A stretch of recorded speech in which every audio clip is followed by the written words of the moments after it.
Bismillahirrahmanirrahim. Assalamualaikum warahmatullahi wabarakatuh.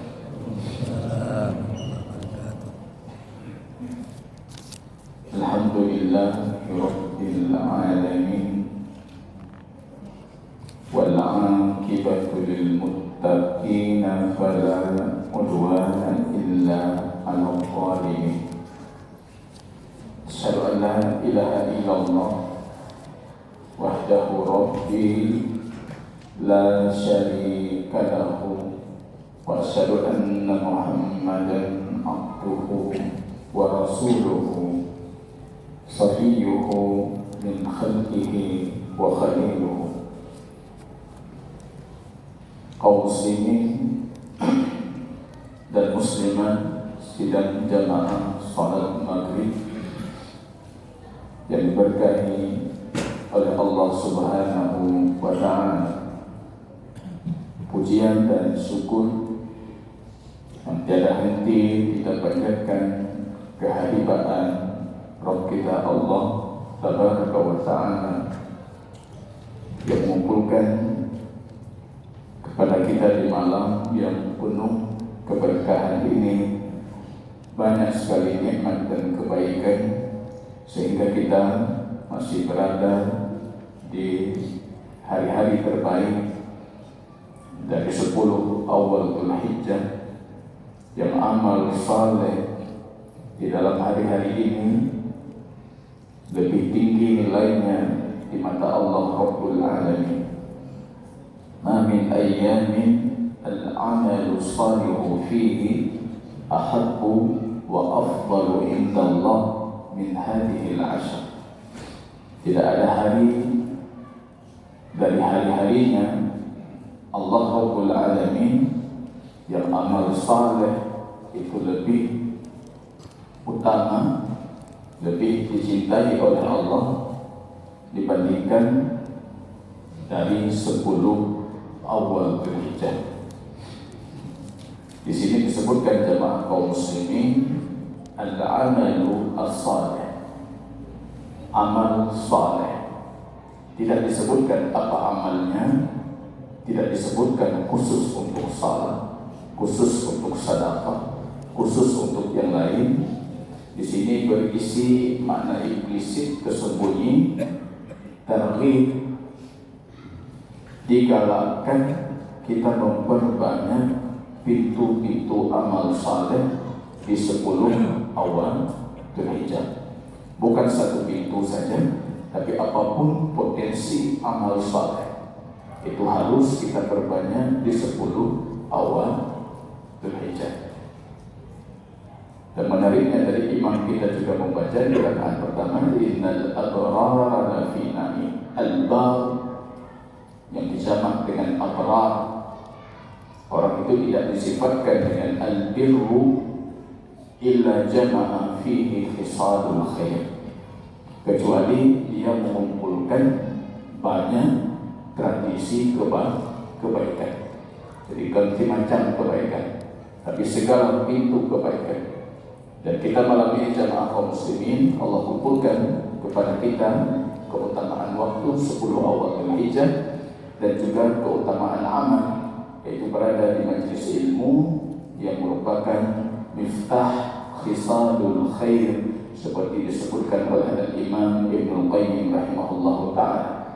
Pintu kebaikan itu adalah ilmu. Fatuba lakum ayyuhal ikhwah, berbahagialah kita dengan pintu kebaikan ilmu di hari-hari terbaik yang Allah jadikan untuk kita ini.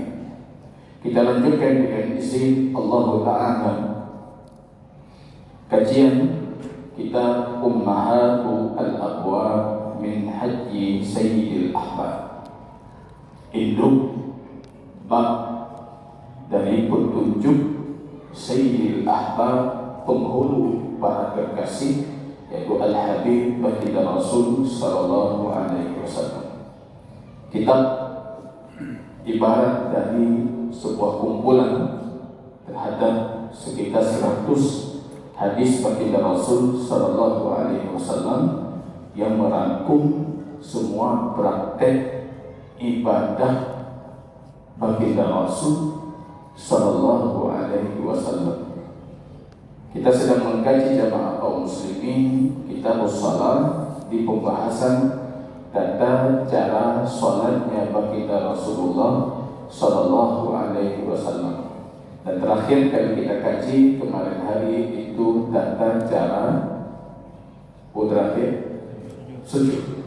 Dan kita juga sudah mempraktekkan dari hadapan jamaah bagaimana cara baginda Rasul Sallallahu Alaihi Wasallam sujud. Sebelum kita lanjutkan duduk di antara dua sujud, ya, ada pembahasan yang mungkin juga perlu kita ingatkan, yaitu tentang al-adhkar al-waridah fi sujud. Apa zikir-zikir dan doa yang maksud dari baginda Rasul Sallallahu Alaihi Wasallam ketika beliau sujud. Rupanya kita dapati banyak sekali atau beragam zikir dan beragam doa Rasul ketika sujud. Kalau kita merujuk ke hadis Hudzaifah bin Yaman, "Shalaitu ma'an Nabi dzata lailah, faftataha bil Baqarah." Beliau ketika aku salat suatu malam bersama baginda Rasul, beliau mulai membuka dengan Al-Baqarah. Ketika Hudzaifah berpikir selesai Al-Baqarah, Rasul rukuk. Rupanya iftataha bil Maidah. Beliau lanjut Al-Maidah. Baqarah mantan kayak wajib dikenal. Genama Al-Maidah. Wa dhanantu annahu yarfa. Aku berpikir beliau rukuk di Maidah. Rupanya beliau lanjut dengan Ali Imran. Aku berpikir beliau rukuk, rupanya ditambah ke surat An-Nisa, Arab 6 juz 3 tahun. Nyaron katanya cara lebih dari Islam. Hanya 6 juz 3 tahun. Yang mau saya ceritakan bukan itu. Beliau rukuk. Coba perhatikan apa kata Hudzaifah. Wa kana ruku'uhu qariban min qiyamih. Rukuknya itu hampir mendekati berdirinya tadi. 6 juz dibaca, rukuk rak 6 juz. Baca.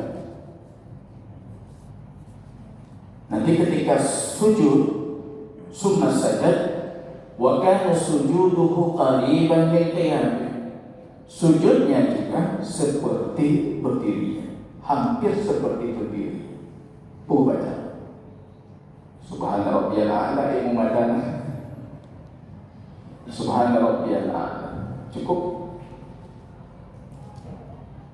Kali ini bego itu 6 juz Quran.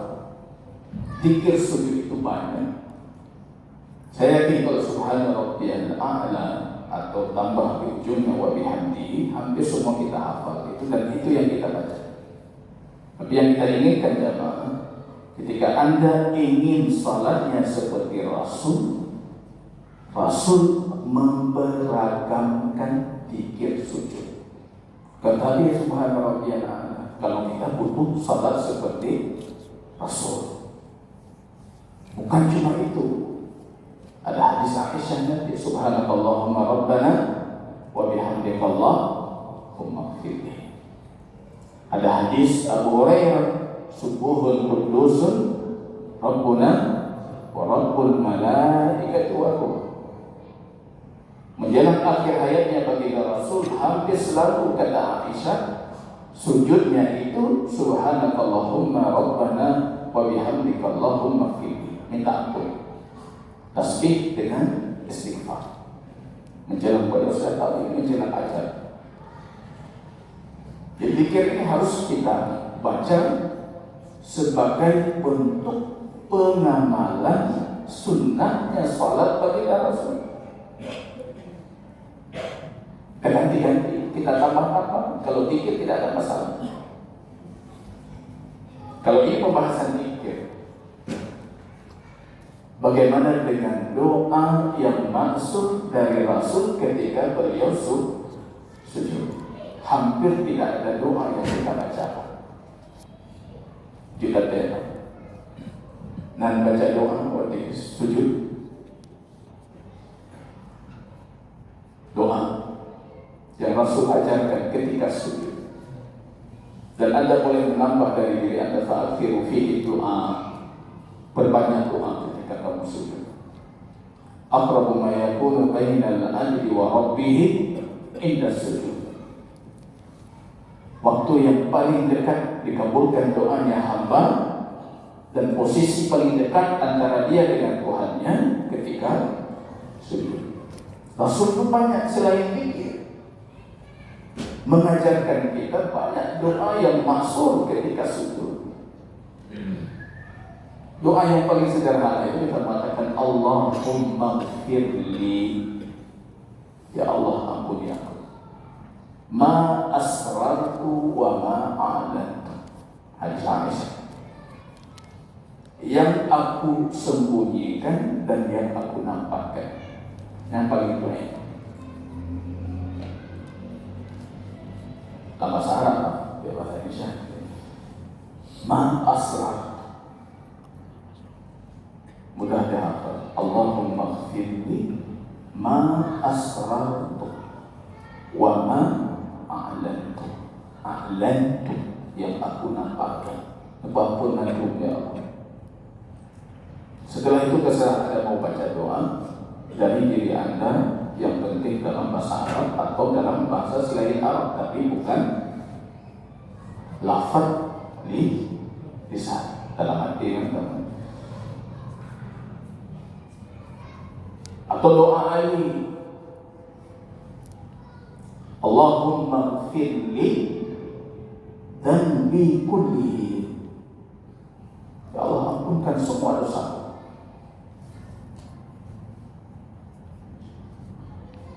Allahumma gfirli dhanbi kullihi dikkihi wa jilli. Ini apa yang tadi? Saya mulai dengan yang pendek tadi, ma'asratu wa ma'alantu. Kalau dikkihi wa jillihi, yang ubud, yang lahir, mandum lepas. Akhirihi wa awalihi, dari yang awal saya lakukan sampai yang terakhir baru saya lakukan. Wa alaniyatihi wa sirrihi, yang nampak atau yang saya sembunyikan. Kalau mau ringkas versi Aisyah, ma asrartu wa ma a'lantu, yang lumpuh itu, yang lumpuh saya sembunyikan, semuanya diambil. Mau lebih sempurna lagi dari saya hadis Abu Hurairah dan beberapa sahabat yang lain, Allahumma ja'al fi qalbi nura, ya Allah jadikan di hatiku cahaya. Hanya saja cahaya nana mati. Wa fi sam'i nura, di pendengaranku cahaya. Apa itu petunjuk? Telinganya akan mencari untuk mendengarkan petunjuk. Wa fi basari nura, di mataku cahaya. Wa an yamini nura, di samping kananku cahaya. Wa an shimali nura, wa min fawqi nura, dari atasku cahaya. Wa min tahti nura, wa min amami nura, wa min khalfi nura, dari depan, dari belakang. Wa ja'alni nura, dan jadikan aku cahaya. Coba dipahami artinya. Mustahil kita tidak mau mendoakannya. Yang kedua, mungkin hanya baca. Mungkin. Kalau tahu artinya, setiap sujud kita minta ini cahaya meliputi dari depan, belakang, atas, bawah. Di zaman seperti ini kita butuh cahaya. Tidak berhenti di situ, kita minta waj'alni nura, dan jadikan untukku cahaya. Jadi hanya tanya cahaya. lebih cahaya dan kita sendiri cahaya dari semua arah. Itu doa-doa yang maksud dari Rasul. Dalam beberapa riwayat disebutkan itu dibaca dalam kondisi sujud atau dibaca dalam salat, dan para ulama memilih posisi terbaik dalam salat itu sujud. Fa'aksiru fihi doa. Ini posisi kedua kita berdoa. Dan ini tempat berdoa kedua. Karena di luar ada yang mengatakan awak Wahabi hanya baca doa pada Maya. Hanya baca doa. Posisi pertama kita berdoa ketika kita baca qiraat surah. Kalau sesuatu yang beliau berlindung, ya ta'awad ke Rasul. Beliau mengatakan a'udzu billah. Kalau imam tadi baca minan nar, neraka, kita langsung mengatakan a'udzu billah. Yang baca yang bro a'udzu billah minan nar. Adzabul jahim, kita baca a'udzu billah min adzabil jahim. Innal abrar lafi na'im, tadi baca imam rakaat pertama. Kita yas'alu, kita minta. As'aluka an-na'im. Sesuai yang dibaca di ilmu. Yang jebat Arab mana? Yang jebat Arab yang paling kalah ampuh. Lalu dia a'udzu billah kalau kalah ke. Kayak penting jebat Arab. Begitu baginda Rasul. Kalau sesuatu perlu diminta, beliau minta perlindungan, beliau minta perlindungan. Itu tempat doa pertama. Rukuk tak boleh berdoa. Tidak berdoa. Sujud berdoa. Kalau penelitian modern tak perlu saya ceritakan, banyak sekali. Pada majelis satu yang minta ke saya Ustaz tentang keajaiban salat. Saya ceritakan tentang keajaiban sujud. Keajaiban sujud mana? Kibat air sujud. Rupanya itu jamaah sudah nangis kan? Hanya ada tuku lagian hayu luar biasa. Rupanya salat itu sudah disusun luar biasa hebat. Bagaimana aliran darah ke otak ketika kita sujud? Makin lama kita sujud. Kapan orang bisa sujud lama? Ketika qiyamul lail. Coba lihat orang yang punya tradisi qiyamul lail. Sehat badan, sehat jiwa, sehat pikiran, sehat darah, boleh tidak. Belum lagi Rasul mengatakan, jangan la tuqil aynaka fi sujud. Jangan tutup matamu ketika sujud, karena itu salatnya Yahudi. Apa manfaatnya? Manfaat dia buka mata sujud, padahal tak nampak apa-apa juga. Itu secara medis. Ketika kita berdiri, kita lihat tempat sujud. Ketika rukuk, kita lihat tempat sujud. Ketika sujud, kita lihat tempat sujud. Itu tamrin al-ain. Ini cara melatih kefokusan mata. Dari jiu, degan, rukuk, makin sujud, makin degan. Nanti kita bangkit, bangun lagi. Jadi mata itu terlatih ya, mengecil, membesar, mengalih. Itu riyadhah, olahraga mata. Kalau memahami makna itu, sebagian para pakar mengatakan, jid bukan kacamata. Jid bukan kacamata. Begitu latihan mata. Detail sekali, luar biasa. Dan itu nikmat yang harus kita syukuri. Yahudi, dulu Yahudi, kalau mereka sujud, mereka pay mata. Yang penting menyelesaikan syariat Allah. Kita tidak ya, sesuai dengan petunjuk Rasulullah Sallallahu Alaihi Wasallam. begitu banyak zikir dan doa. Jadi saya wasiati jamaah untuk mempelajari zikir ini dan kemudian melatih penggunaannya dalam salat. Dan itu faktor utama yang melahirkan khusyuk. Jadi bukan subhanallah rabbiyal a'la saja, subhanallah rabbiyal a'la itu otomatis. Tapi mata itu ikrar. Kalau sudah sujud pasti lisan kita otomatis subhanallah rabbiyal a'la. Hati kita hadir tidak hadir, subhanallah rabbiyal a'la tetap keluar. Enggak khusyuk.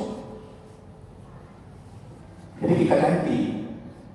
Kita pilih secara sengaja, kita hadirkan zikir yang tidak keluar dari lisan kita secara otomatis. Ya, subuhun kudusun Rabbuna wa Rabbul malaikati wa ruh. Ya itu kita kata tadi. Subhanallahumma Rabbana wa bihamdika Allahumma ighfirli. Itu harus kita keluarkan, enggak keluar sendiri. Subhanallah yang a'la, maha suci Allah yang maha tinggi. Supaya orang jangan berpikir kita sujud ke tanah, apa Allah kita di tanah. Tidak. Dulu orang yang mengingkari Allah di atas arsy itu berdalil dengan sujud. Karena Allah di atas arsy, kalian sujud saja ke tanah. Para ulama Ahlus Sunnah mengatakan kepada Bishr al-Maisi, seorang tokoh Mu'tazilah, yang mengatakan kalian mengatakan Allah di atas arsy padahal kalian sujud ke tanah. Ulama Ahlus Sunnah di zaman dia mengatakan, apa yang kamu baca ketika kamu sujud? Jika kamu sujud pada tanah, tapi yang dibaca aku subhana rabbiyal a'la, maha suci Allah yang maha tinggi. Ketika Bishr mengatakan dengan lisannya subhana rabbiyal, baru tinggal kijib ada, berarti itu menetapkan seperti akidah ahlu hadis. Dia balik faliyadulillah, dia mengatakan subhana rabbiyal asfal, maha suci Allah yang maha rendah. Imam Ibnu Katsir menukilkan kisah ini dalam Bidayah wa Nihayah, mengatakan la'anahullah, semoga Allah melaknatnya kalau memang itu keluar dari lisan.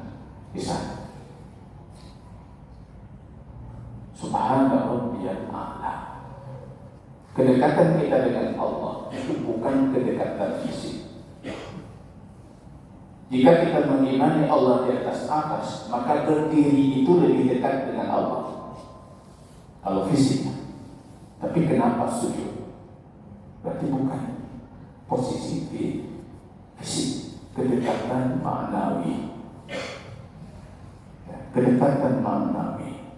Makin kita merendah, makin dekat dengan Allah. Makin ke tanah kita itu sujud, makin dekat dengan Allah. Nah, ini jamaah kaum muslimin, ini makna-makna praktek salat baginda Rasul yang perlu kita hadirkan.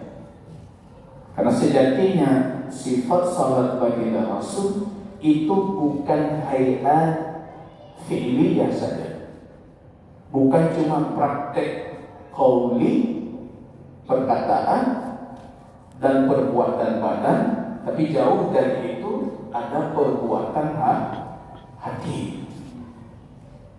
Jadi kalau misalnya fisik kita itu persis seperti Rasul salat, tapi hati tidak dapat. Justru lebih dapat mereka yang hatinya seperti Rasul ketika salat, sedangkan fisiknya tidak persis seperti Rasul. Karena salat itu bukan cuma itu. Ada ruh salat, penghambaan. Ini jamaah kaum muslimin rahimani wa rahimakumullah taala, nanti coba dirujuk kembali dengan akses ilmu dan informasi yang mudah kita dapatkan. Tinggal kita ketik saja di Google zikir sujud sesuai sunnah Rasul, itu ikrar. Doa sujud sesuai sunnah Rasul, ini ikrar. Kita lanjutkan. Faslun fi sifati al-julus. Ini tempat ketiga sebagai tempat kita memperbanyak doa. Pertama ketika berdiri, sujud, dan ketika duduk di antara dua sujud. Kita lanjutkan masih dengan hadis Abi Humaid As-Sa'idi yang saya sebutkan di pertemuan sebelumnya. Kita pilih hadis ini karena faktor komprehensifnya hadis, detail sekali hadis. Yang kedua, faktor hadis ini mendapat dukungan tentang keabsahan prakteknya dari 10 sahabat utama Rasulullah. Beliau mempraktekkan cara ini di hadapan 10 sahabatnya Rasulullah. Kita lihat bagaimana baginda Rasul Sallallahu Alaihi Wasallam duduk di antara dua sujud. Versi hadis Abi Humaid As-Sa'idi radhiyallahu ta'ala anhu, summa farrasha rijlahu al-yusra. Kaki kirinya baginda Rasul, nanti kita praktekkan, diiftiraskan. Iftiras berarti kalau tikar atau bahasanya kalau kita buka tikar. Tikar apa? Membuka tikar. Membentangkan kaki kiri. Nanti kita praktekkan seperti praktek yang sering kita lakukan. Wa aqbala bi sadri kananihil yumna. Sedangkan kaki kanannya itu beliau tegakkan dan ujungnya beliau hadapkan ke arah kiblat. Seperti ini kaki kanan. Wa jalasa ala shaqqihil aysar, dan beliau duduk atas kaki kiri yang beliau bentangkan. Hatta yarji kullu admin ila mawdi'ihi summa sajad, sehingga posisinya itu kembali seperti posisi seharusnya. Orang duduk posisi seperti apa? Ya seperti orang duduk itu. Yang maksudnya tukmani, tu'anina. Jangan sampai belum sempat duduk dah sujud. Ini imam-imam yang kurang fakih, belum sempat kita berdoa, kita sujud. Padahal itu posisi kita berdoa. Doa maksur dan ini dipilih oleh baginda Rasul. Luar biasa doa. Jadi kita wahyu, karena lengkap. Boleh kita tambah lagi di ujungnya. Nah, ini posisi. Dalam satu hadis beliau meletakkan ujung sikunya itu ke pangkal paha.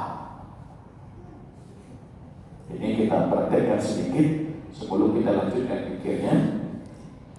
Yang pertama jamaah, apa hukum duduk di antara dua sujud? Wajib atau sunnah? Sunnah, kita ubah yuk. Atau rukun salat?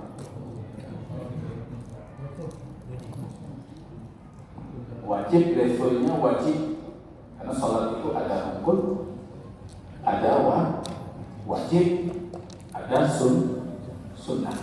Yang bahasa ini rukun, wajib, hayat, sunnah.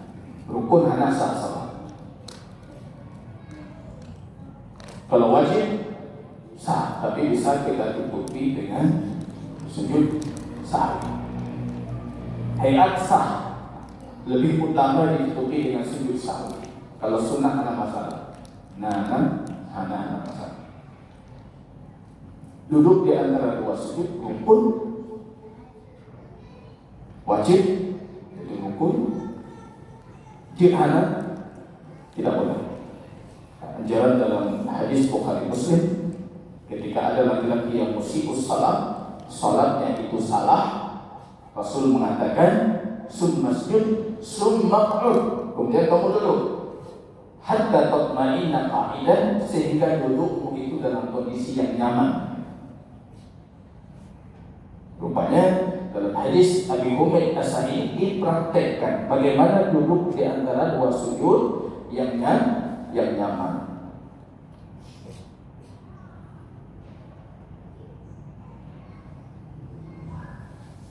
Kita coba praktekkan di kanan.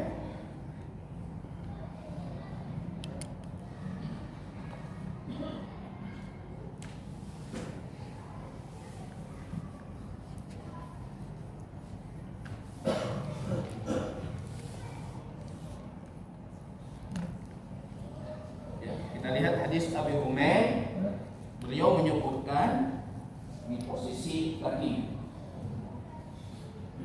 kaki kirinya di iftiras dan beliau duduk,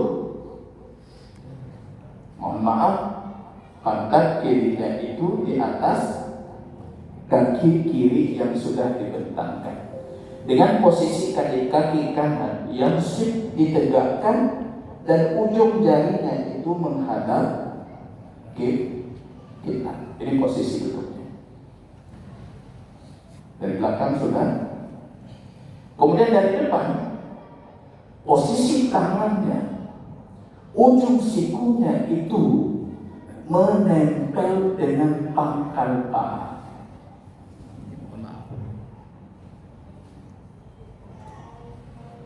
Beda rasa menempel dengan kita. Ini coba kalau kita praktek menempel. Kalau tidak menempel, coba Anda angkat siku. Ini bukan duduk di hadapan Allah Rabbul Alamin. Preman hajar adu. Posisi. Yang menariknya ketika saya lihat itu gambaran tentang penyembahan dewa-dewa di zaman Mesir kuno. Itu posisinya siku itu pasti menempel pangkal paha. Rupanya posisi itu posisi yang menunjukkan kerendahan maksimal di hadapan Allah. Jadi kalau Anda angkatnya, tapi ketika dengan pangkal paha, ini coba lihat, ini turun. Begitu nampak hinanya kita. Dan itu sebenarnya hakikat ibadah. Ibadah itu artinya tunduk, menghinakan diri, berserah diri. Ini posisi duduk di antara dua sujud. Dalam satu hadis yang lain, jadi pakai caranya sebelum zikir, baginda Rasul yansib qadame. Nah, gini boleh juga menunjuk. Dan itu wahid dari baginda Rasulullah. Yang dilarang oleh baginda Rasul, jangan kalian duduk seperti anjing. Gimana cara dua anjing? Mohon maaf, kedua pantatnya itu diposisikan di atas lantai, kakinya itu diletakkan agak anjing. Tapi yang seringnya kita dapati dari banyak hadis Rasul itu posisi seperti hadis Abi Humaid As-Sa'idi. Dalam kondisi kirinya dibentangkan, kanannya ditegakkan, dan ujung jarinya menghadap kiblat, sedangkan posisi tangannya itu ke pangkal siku.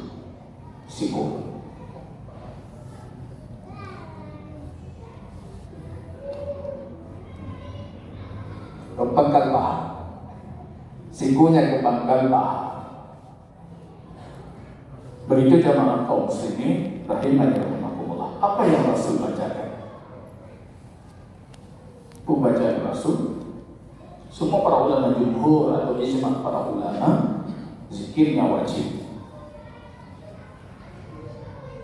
Zikirnya bukan rukun tapi wajib. Lupa bisa sujud.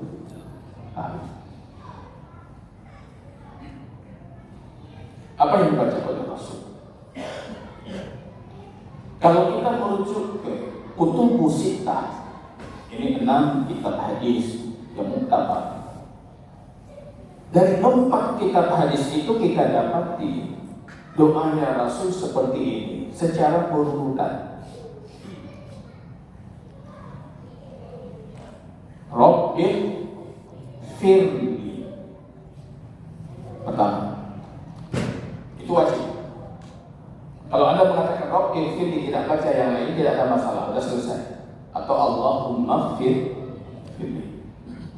Kalau mau yang lebih sempurna, dari riwayat 4 pemilik kitab Sittah, Rabbir firli warhamni wahdini wa'afini warzuqni. Urutannya seperti itu. Ini sesuai kitab. Rabbir firli, ya Allah ampuni aku. Apa itu maghfirah? Orang Arab itu kalau berperang dulu pakai topi besi. Topi besi itu namanya mighfar, penutup kepala dari keburukan. Itulah maghfirah, tutup. Dosa kita ditutupi. Cukup? Nggak cukup. Maka kita minta warhamni. Apa itu warhamni? Sayangi aku. Gimana sayangi? Kalau dosa yang sudah ditutup, ya Allah jadikan dosa itu menjadi kebaikan. Bukan diampunkan, tapi sudah diampuni. Tambah, itu menjadi rahmat. Jadi rupanya jadi kebaikan. Allah tetapkan pahala dengan taubatku, dengan istighfarku ini. Cukup nggak cukup? Wahdi, minta hidayah. Petunjukkan untuk semuanya. Wa'afini. Apa itu afiah? Afiah itu semua kebaikan itu afiah. Afiah itu lawan dari semua keburukan. Afiah miskin, kaya. Afiah sakit, sehat. Afiah susah, mudah. Afiah sempit, lapang.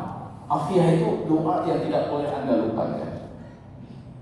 Ketika paman Rasul Abbas minta doa ke Rasul, ya Rasul ajarkan aku doa, tapi jangan panjang-panjang, yang panjang tua. Rasul mengatakan, fas'alillah afiyah. Kamu minta afiyah. Laki Allah afiyah. Apa itu? Ya Rasul kayak itu enak. Mana ini as'alullah afiyah. Kami doa. Bunuh kayak panjang juga itu lagi yang manusia. Rasul mengatakan, wahai Abbas, kalau kamu diberikan afiyah, kamu sudah diberikan segalanya. Karena afiyah itu segalanya. Wa'afini, maka minta afini itu sebelum warzuqni. Doa yang sering kita baca gimana? Rabbil firli warhamni wajburni warfa'ni warzuqni wahdini. Hidayat Pak Ujung, Pak. Detik rezeki lebaran. Hidayah Pak Ujung, detik rezeki keaman, hidayah terus. Dan mohon maaf ini sepanjang ilmu saya tidak mendapatkan tentang Musa ini. Sepanjang ilmu saya tidak mendapatkan dengan urutan lafaz seperti itu. Kalau kita dapati dari 4 kitab sittah itu lafaznya seperti yang saya bacakan. Ada tambahan nanti dalam Nasa'i, dalam Tirmizi, Wajiburni, dari Ibnu Majah ya. Kemudian ada juga warfa'ni. Boleh kita tambah di ujung, boleh tambah saja. Wajiburni, warfa'ni. Supaya mau doa yang lain silakan baca, karena itu posisi memperbanyak doa. Doa lain mau tambah, padahal itu sudah cukup juga. Ya, mau tambah Rabbana atina fid dunya hasanah, mau atau doa-doa yang maksud dari baginda Rasul sallallahu alaihi wasallam yang lain. Tapi yang diajarkan oleh Rasul itu sangat cukup kalau kita pahami maksudnya. Warzuqni mandum rizki katanya itu. Wa afini mandum afiyah kayak dalamnya. Warfa'ni wajburni kalau ada kurang-kurang Allah tutupi. Manusia itu penuh dengan kekurangan, Allah tutupi wajburni. Itu saja sebenarnya sudah lebih dari cukup. Tapi selama ini kalau belum dihadirkan hati untuk doa ini, mohon dihadirkan. Ini posisi kita berdoa. Kita tanggal ke Pak Allah itu dalam satu riwayat tidak menyukai dari hambanya kalau dia meminta dalam kondisi dia tidak tidak azmi. Apa itu azmi? Tidak kokoh dengan permintaannya. Hanya serius lagi. Allahumma firli wajibuni warfa'ni. Hati. Jangankan Allah manusia, aku gak suka. Lagi mbak ya, karena negeri itu jauh lagi. Oh laki serius. Wa qalbin hadirin, dengan hati yang hadir. Itu dari pahami doa itu. Hadirkan waktu salat, hadirkan. Saya kalau hati kita hidup, ya, hati kita bersih, hidup, beli hati, doa itu kita baca, kita bisa menangis dalam salat.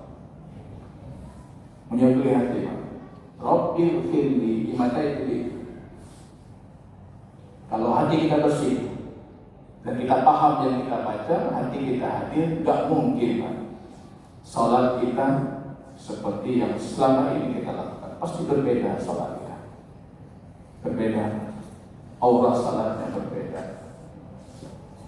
Kita keluar di jalan, tadi baru kita berdoa, Allah jadikan depanku cahaya, belakangku cahaya, ini cahaya. Mau lihat yang haram, kepikiran. Hanya baca berdoa, bukan katakan mau dengar yang haram, berpikiran. Tadi kita baru berdoa, ya Allah jadikan telingaku cahaya, mataku cahaya. Tapi kalau kita hadirkan hati, maka Quran mengatakan tanha anil fahsya'i wal munkar. Salat yang mencegah kemungkaran, mencegah kekejian. Allah Ta'ala ala bisawab. Yang ke depan kita lanjutkan tentang praktek tasyahud, ya. Dan nanti setelah itu silakan ditanyakan ya, tentang praktek tentang praktek salat yang mau ditanyakan. Dan kita sudah menjanjikan kalau sudah selesai tasyahud, selesai salam, kita akan mengadakan satu daurah ya, subuh pagi di masjid kita ini. Nanti satu kali pertemuan tasyahud dan salam, kemudian langsung kita buat daurah. Itu praktek salat dari pertama sampai selesai. Kita ulang kaji dari awal, ya. Tapi dalam sekali duduk, ya. Yang bunga yang kedua tanggungan kita yang mesti. Bukan malu kayaknya. Yang bunga malu kamu tanggung. Sabtu pagi sekali kita duduk 2 jam dari subuh. Dari bunuh, kita lanjut loh. Tapi selesai salam. Tapi sudah tuntas pembahasan kita as-salat. Kemudian baru kita lanjutkan tentang perkara-perkara berkaitan dengan salat, tentang jamak salat, kasar salat, salat Jumat, salat hari raya, salat khusuf dan lain sebagainya. Wallahu ta'ala a'lam bishawab. Subhanallah wa bihamdihi. bihamdika asyhadu an la ilaha illa anta astaghfiruka wa atubu ilaik. Assalamualaikum warahmatullahi wabarakatuh.